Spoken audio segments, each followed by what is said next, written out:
Hello everyone, I'm your nephew R.P.D. and Could God Save the Kids? Do I even need to say more?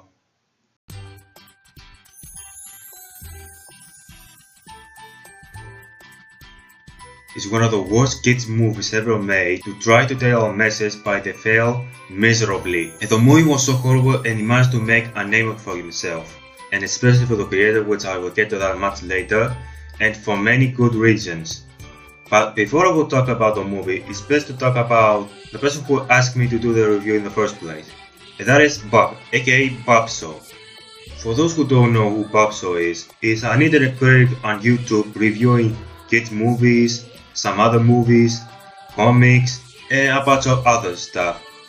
Kids movies like rip-offs of famous movies, some movies that I haven't talked about before, and some horrible animated kids movies that happen to be annoying for the sake to be annoying. Comics mostly DC, and movies like Transformers. His most famous reviews are Tentacle Nino, The Good God Save the Kids, and the Alpha and Omega movies. Which is from the Alpha and Omega movies this whole thing started. Yeah, I know The Good God Save the Kids also has history, but I will get to that later. Guestsheaux has done something that I will never imagine some creator would do. Asking other people for their reviews so he can upload to his channel so other people can see others' opinions of movies he reviewed. Seriously, do you know anybody else outside of Guestsheaux has done something like this? Guestsheaux was an enormous hit for Bob, so that way a lot of people can express their opinion about the movie he reviewed. So, how did Guestsheaux start from the first place? When Bob has to deal with a cyberbully. For those who don't know, there was a really stupid person on the internet who attacked Bob and his wife because, get this, he didn't like Bob's reviews of all of the Alpha and Omega movies. And calling Bob and his wife cyberbullies for no goddamn reason. And I thought I've seen it all. But it doesn't matter. The Guestsheaux was a huge success and it happened to be awesome. For the most part. In fact, the idea was so cool that I wanted to do a review also of Alpha and Omega. The first one. I mean, come on, you all know about the Alpha and Omega sequels. They are freaking horrible abominations. Now, why I didn't do a review of the Alpha and Omega movie? Because I didn't have a good microphone. That's why.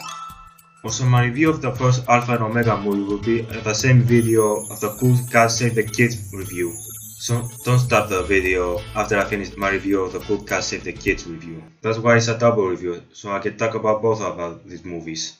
Anyway, with that out of the way, let's talk about why the Good God Save the Kids is so famous.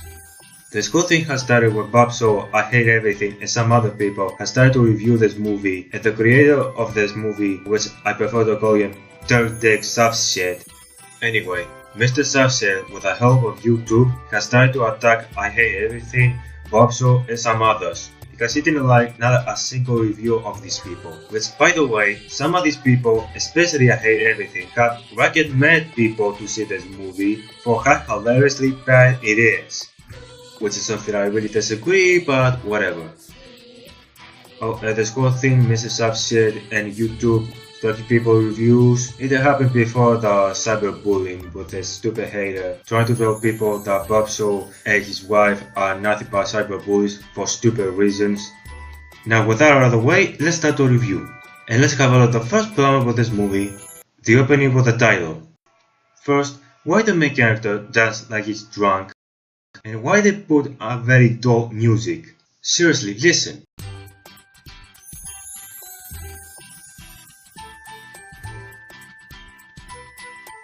Why they didn't put something more catchy? Oh, I don't know.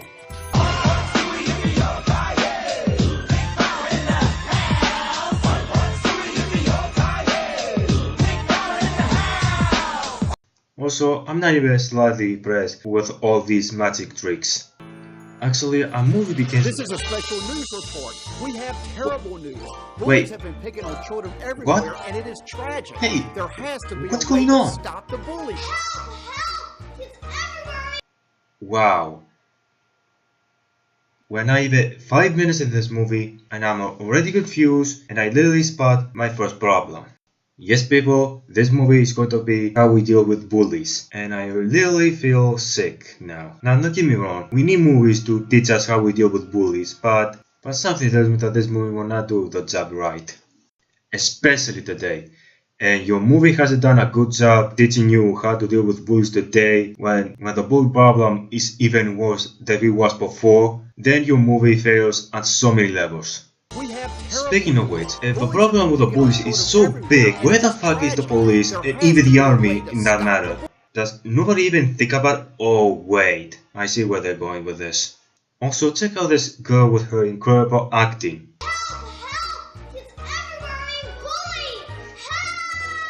I'm acting, yay! Also, why this girl is literally next to a restaurant that is called Bully's Dinner? What kid would be stupid enough to stand right next to a restaurant being called Bully's Dinner? Also, I like what they try to convince us that the cool cat has literally been in the army. Which is bullshit. Okay, enough of that. Let's just meet our main character. And... Wow! This looks great! a slightly scarier version of Barney the Dinosaur. But that doesn't excuse all the nightmare it will give to the kids. Okay, I don't have a problem with people dressing with costumes to be like the character, but look how awkwardly he moves. And the fact that his eyes never close, that almost make it like a zombie. Actually, the more I think of it, the more it makes sense. Now we have been introduced to our main character, let's cover the supporting characters. Like the little girl. Yeah, I know he has a name, but he's incredibly dull whenever. And we also introduced to Mr. Subset himself, who played the father of the cool cat. Great job. Also, if you haven't noticed, Mr. Subset has everything about this movie. Not only he's one of the supporting characters, he's the director, the writer, the producer, and also this movie it was based on the book, which it was written by Mr. Subset himself. Just to point it out. After Cool Cat and the little girl talk a little and then go out to do something, now we are introduced to the stereotypical bully. By the way, does he look like a bully to you? He's fat, he has a bit long hair, in fact, he should be the one who's being bullied. Wait, maybe that's what they're going to. With this fat kid who has been bullied by others and he's feel really down and really weak, and he has no choice but to be a bully so he can feel strong and not weak, and teaching kids not be bullies if they've been bullied. This is a great message. I don't remember seeing this in a lot of movies, TV shows and many cartoons, so that is really impressive. Maybe I was wrong. Maybe this movie is not what they're going to, isn't it? Yeah, that's what I thought. Hey, Cool Cat, I just got a text, but I don't know who it is. Well, there's only one way to find out. So, see what it says. Why did he say that in a very creepy way? So, see what it says. Yeah. Also, I noticed another problem with this movie. The pacing. This movie moves like a turtle. And then in the beginning, there are a lot of scenes that draw way too much and it makes the movie incredibly boring. Also, some of the cinematography is not very good. Let's have a look with the scene where the girl pick up the phone and read the message. Listen to us, someone just texted me. You're ugly and your hair looks like rat hair. Should I open it? Sure. You know, maybe they feel bad about that really mean text. What again? I just punked her! And everyone thinks Cool Cat's so cool, so it's time to punk him.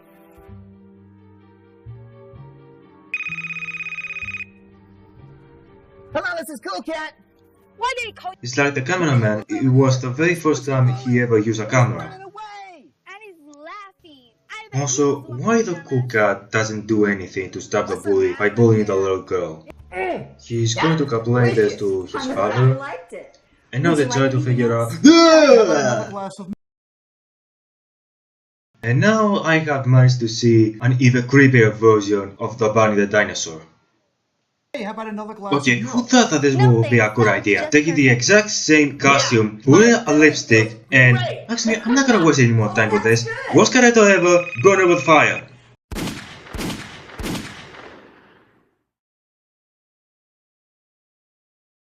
Really neat, After we see but I don't want to do this that. abomination, Plus, we see Cool Cat check whenever out some I write website, this and he's having a nightmare. I'm gonna learn to stand up for myself. Yes, that's a great way to stop bullying. Stand up for yourself. I rather do horrible acting, rather to convince myself to stand up to the bullies. He wake up and Oh, wow.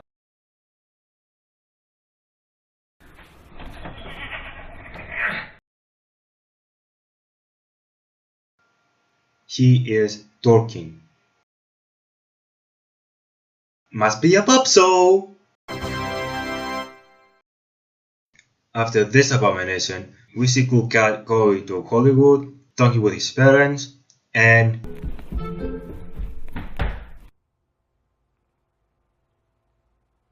Can I have some privacy, please? yes, you can have your privacy. Go ahead. And after that we see Cool Cat and Mr. Subshit try to make the most unimpressive, uninteresting, most dull song ever made. Right there. You ready? Yes, sir. Okay, let's rock.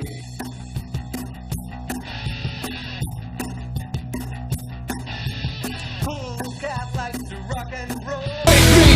Wake me up inside. Wake me up inside. Call my name and save me from the dark. Bid my blood to run before I come undone. Save me from the Oh, sorry, I just got bored, and I was listening to far better songs than this. Well, after this boredom, we see Cool Cat trust by some cards where they have been at far better movies, which I prefer to watch rather than this. And then, Wait. Come on. Let's go have some fun. what's going on Cool here? Cat's gonna be on television all over the world. Hey, everybody. Hey, how are you? Hey, great to be here. They say cool cat likes to boogie boogie boo. Cool cat likes to love you.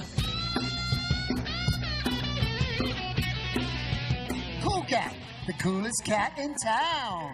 Cool Cat is the creation of Hollywood's very own Derek Savage. Cool Cat and his adventures are featured. Oh, what the fuck am I watching here? After Great suggestion. whatever the fuck Would you was like that, an ice cold Cool glass Cat just of go lemonade? to see some neighbors, and when Cool Cat and the little girl playing in the sand, the bully comes in. You better not be a bully because I don't like bullies. Then why the fuck are you not doing something? What did you do? I don't like the sandcastle, so take that! Whoa, stop the movie here. Did Cool Cat just shut his eyes? I think we better go save him. I'm with you, Eric. Come on. Oh, now you decide to go over there. I'll get you! After the bully just literally goes on his way. Are you okay, Morons. Cool Cat Maria? Did you get her? By the way, have you ever noticed one of the biggest problems about this movie? Yeah, Cool Cat hasn't saved anybody. Most of the time, he just sit back and take it like a pussy. Which makes the title completely misleading. Hell, there's even a scene where a guy is about to hit a kid and Cool Cat just sit there and does nothing. What makes it even worse, the kid didn't even need help. He just jumped back and let the car pass him.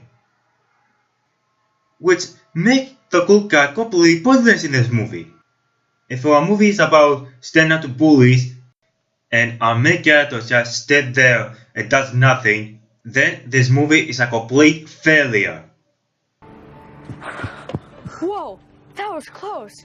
You said, and you better get out of this movie before you get hurt, kid. And I mean right now. After some weird special effects, the bully gets arrested. Our characters talk about things, That's not a fancy and ring or a quarter. Is that what I think it is? Oh no, it's a gun, and it looks like a real one. No. so our characters going to warn everyone about the There's a gun, gun over there. but the bully can see put it the to opportunity something. and take the Come on, gun. money. Whoa, wait a minute. How the hell he escaped from the officer? Or the officer just let him go and he didn't do anything? Hold on, guys. After they noticed the bully saw taking the Mr. gun, Bully take the- Are you they sure warned it's real? Mr. Soft Yeah. shit, and he called the police, and the bully got arrested, and he's going to stay in jail for the rest of his life. Yeah, I'm like, this is not how this happened. They tell him they're going about their businesses, and Mr. Soft shit just calling a friend of his to deal about this problem. Even though there's a kid with a deadly weapon on his hand. You should be calling the police, not some random guy. Our characters going to school for apparently no reason. The bully gets arrested, and the movie ends, and they all live happily ever after. The stupidest movie I have ever seen. So that was Cool Cat Save the Kids, or I like to call it the uncool, useless cat and his pointless adventures. Guys, what can I say about this movie? The characters are dull, the story is a mess, the acting is horrible, the writing is horrible, and pretty much everything about this movie is horrible. And for a movie that is about standing up to the bullies and our main character just stands there like an idiot and does nothing, it fails really, really bad. And for a movie that a lot of people say that is so bad that it's good, it doesn't even get close to The Room level. And for what I have seen, I'm not the only one who thinks this movie is horrible. And there's a good freaking reason why. Because this movie is fucking boring. Why do you think my review was dull? Because the movie was so boring that I could put all of my energy to this movie because it didn't offer much. Even if you're going to ignore all the horrible things about this movie, how much of a poorly job they have done telling a message about the bullying, the movie itself doesn't have much. It's only about our main character just sitting around and doing nothing most of the time. But hey, if you find it to be a very hilarious bad movie, more power to you. And I hope you enjoy it because I did not. Before I finish, remember when I told you about Mr. Softshit and YouTube taking reviews down? Apparently, Mr. Softshit was so pissed off about the reviews that he couldn't take any criticism of anyone's opinion. So, this is about a dumbass who made a poorly made kid movie about bullying, all to become a bully himself. What makes things even worse that he threatened I Hate Everything to put his real name and his address on the internet. Hey dumbass, remember when your character says this in the movie? With cyberbullying, you can't really stop it if you don't know who it's coming from. But my best advice, just ignore. Yeah, that is a big deal, you jackass. After all this bullshit, I'm happy to say that the movie and Mr. Softshit himself deserve all the hate they deserve. And that is all for now. If Mr. Softshit himself tried to sue me of my review, you don't have to worry about me because I can take him. If there's one thing that you must never do is never fuck with the police. Anyway, I'm your neighborhood R.P.D and thanks for watching. And I'm your service for anything you want me to review. Movies, TV shows, cartoons, comics, video games, anything you want. Just let me know and I'll see you next time.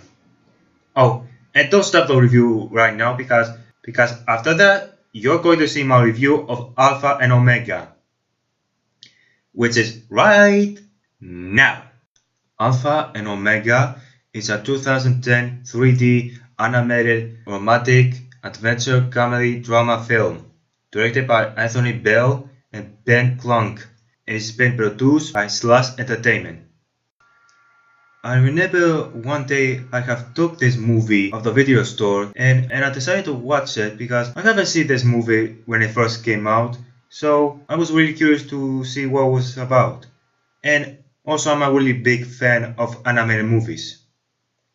For almost 2 years I completely forgot about this movie until Guestsheaux created a Guestsheaux for asking other people, including mine, reviews of this movie. So I thought, hey, that sounds like a good idea. And I also have my own thoughts of this movie. And also Guestsheaux is one of my favorite internet queries of the internet. So pretty much you figured out that I am doing this review pretty much for him. Now, with that out of the way, and after watching and rewatching the movie again, all I gotta say is, well, it's not a very good movie. But before I will talk about the good and the bad about this movie, let's discuss the big elephant in the room, the animation.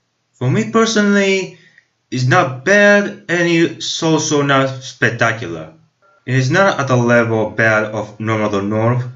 It is not so detailed that it looks almost real. And for me the animation is okay. Now with that out of the way, let's discuss the good and the bad. First, the good. One of the things I like about this movie is the soundtrack, especially the howling. It's very smooth and easy to the ears. I particularly like the idea and what they have done with the howling songs, combining the howling with the actors' voices to make a really nice, smooth, and very original songs. The one who has stuck in my head the most is the train with Humphrey and Kate. Seriously, listen to this.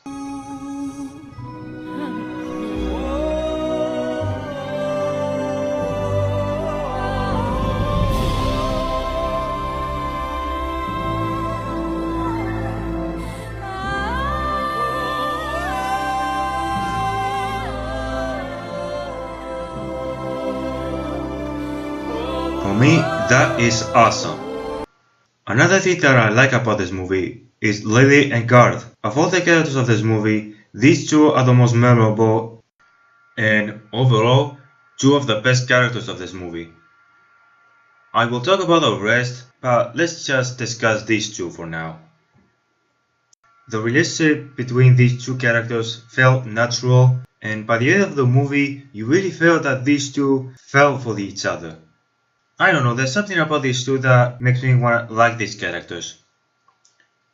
Also, the actors who voicing these two have done some really good job, and that's pretty much all I have with the good. Like I said before, it's not a very good movie. It's mostly forgettable. And one of the biggest problems about this movie is the story. And for those who don't know, this is basically a Romeo and Juliet ripoff, but with wolves. And for those who are familiar with Romeo and Juliet, you pretty much guess the ending of this movie. Even if you don't believe these two are going to be together, in the end they are going to be together, no matter what. And that makes it very predictable. It wouldn't be that big of a problem if the characters, especially the two main ones, were not so bland and uninteresting. Speaking of which, the two main characters, Humphrey and Kate, are unfortunately not so interesting and very bland characters. And for the first scene of the movie, you never buy that these two are going to be together, which makes the relationship between these two completely unnatural and also forced. As for the rest of the characters, they are either pretty annoying, dull, or all of the above. Also, the writing doesn't help either. There are times when the characters say something like this. Laughing at us. Oh, now that's a moon I don't want to howl to. And you basically cannot take the characters seriously. There are also some plot holes of this movie, and some really stupid scenes that not only they have nothing to do with the story, but they are pretty much pointless and unnecessary. There are also some times where the characters can do some really stupid things. Like Kate, for example, when he abandoned Garth because his howling was horrible, which was a pretty stupid reason to abandon him, because she agreed with her father to marry him, and he knew if he abandoned him, he would start a whole war. And it was also pretty selfish. There's also this running gag or something about Humphrey that he will do everything to make out with Kate, which at times it makes him kind of a jerk. and also make the relationship really uncomfortable at times. But the thing that I hate the most was the ending. I hated it when I first saw it, and I hate it to this day. There were so many stupid things that happened in the ending that really annoyed me. A good example is when they think Kate is dead but turns out is perfectly fine. Oh my god, I always hated this cliché where they make us believe that one of the main characters is dead but turns out is perfectly fine. It's stupid and annoying and he needs to die and it must be forgotten. So overall, Alpha and Omega is not a very good movie. Is the worst movie ever made? I don't think so. Does it have good things in it? Yes, but there are very few and far behind. And well, for what it is, I'm glad I saw it. But it's not a movie that I will go back and saw again. But if they had Lily and Garth, then the movie is worth it. So I gonna give this movie a D+. At least it tries to be a movie. Compared to the sequels. And I don't even need to say anything about the sequels. They suck. Thank you for watching. I'm your neighbor R.P.D and I'm your service for anything you want. Movies, TV shows, cartoons, comics, video games, anything you want. Let me know and I'll see you next time.